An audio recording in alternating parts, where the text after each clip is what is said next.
अब तक हमने देखा कि देविका के ससुराल के आदमी औरतों को घर के अंदर नहीं आने दे रहे हैं। देविका उन्हें पुलिस में जाने की धमकी देती है, जिससे पूरे गांव में अफरा तफरी मच जाती है। तभी गांव का एक आदमी सरपंच को बुलाकर ले आता है। सरपंच उनके घर के बाहर का नज़ारा देखकर कहते हैं। जोगिंदर जी, ये आपके घर की औरतों ने कैसा हंगामा मचा रखा है। आपका घर तो संस्कारों की मिसाल था, लेकिन ये मैं क्या देख रहा हूँ। आपके घर की किसी औरत ने घूंघट नहीं कर रखा। सरपंच जी, हमारे घर की औरतों को इस देविका ने बहकाया है। हमने पहले ही इन सबको चेतावनी दी थी कि अगर ये घर से बाहर गई तो हम इन्हें घर में नहीं आने देंगे। अब ये देविका हमें धमकी दे रही है कि पुलिस को बुलाएगी। क्या? पुलिस? इस गांव का बरसों पुराना इतिहास रहा है। इस गांव में कभी पुलिस नहीं आई। गांव के सभी फैसले हमने मिलजुल कर किए हैं। जोगिंदर, तुम्हारे घर का फैसला पंचायत करेगी। सरपंच जी, आपने ठीक कहा। पंचायत दोनों तरफ की बातें सुने और जो भी फैसला पंचायत करेगी वो हमें मंजूर होगा। तो ठीक है, आज दोपहर को सभी गांव की चौपाल पर इकट्ठा होंगे और वहीं तुम्हारे घर का फैसला होगा। सरपंच वहां से चला जाता है।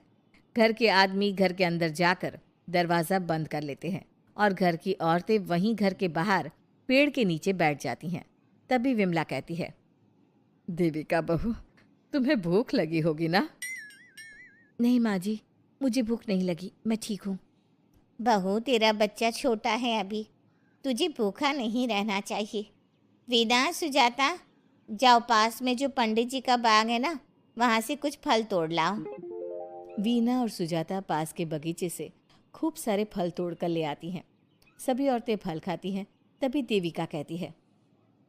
आप सब घर से बाहर निकली, घूंघट उतार दिया तो इन मर्दों की इज्जत चली गई, लेकिन हम सब घर के बाहर भूखे प्यासे बैठे हैं। इस बात पर इन अहंकारी मर्दों को शर्म क्यों नहीं आ रही? हाँ देविका, तुम ठीक कह रही हो। अगर हम मर भी जाए ना, तब भी इन मर्दों के लिए इनके बनाए गए नियम कानून ही अहम रहेंगे, हम नहीं। सुजाता भाभी, मुझे तो सबसे ज़्यादा सचिन पर गुस्सा आ रहा है। उसने मुझसे लव मैरिज की थी, क्या क्या वादे किए थे कि मेरा साथ कभी नहीं छोड़ेगा, और आज उसने मेरा साथ छोड़ दिया। अपने बच्चे को एक बार भी नहीं देखा उसने। देवी का वो शुरू से ही ना डरपोक रहा है, लेकिन इन सारी बातों को छोड़ो। मुझे तो इस बात की चिंता हो रही है कि पंचायत में न जाने क्या फैसला होगा। पता नहीं वो इंसाफ करेंगे भी या नहीं। वीना दीदी, आपको अभी भी पंचायत से इंसाफ मिलने की उम्मीद है?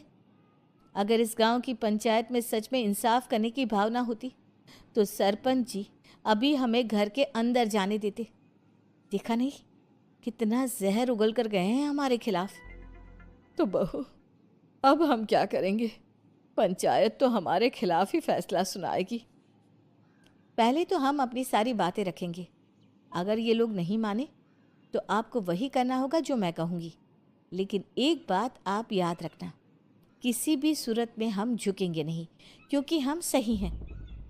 देविका सभी औरतों को समझा रही थी। तभी वहाँ एक गांव वाला आता है। आप सभी को पंचायत में बुलाया है। उस गांव वाले की बात सुनकर सभी औरतें पंचायत में पहुंचती हैं। वो देखती हैं कि उस पंचायत में सारा गांव इकट्ठा हो गया है। बहुत सारी औरतें लंबे लंबे घूंघट करके वहां आई हुई हैं। तभी पंचायत की कार्यवाही शुरू की गई और घर के आदमियों से पूछा गया कि वो घर की औरतों को घर में क्यों नहीं रखना चाहते। हमारे घर की औरतें ना तो घूंघट उतारती है और ना ही किसी डॉक्टर से इलाज करवाती है, और हमारे मना करने के बाद भी इन सब ने घर से बाहर कदम रखा, हमसे ऊंची आवाज़ में बात की। हमने इन सबको चेतावनी भी दी, लेकिन इन्होंने हमारी बात नहीं सुनी।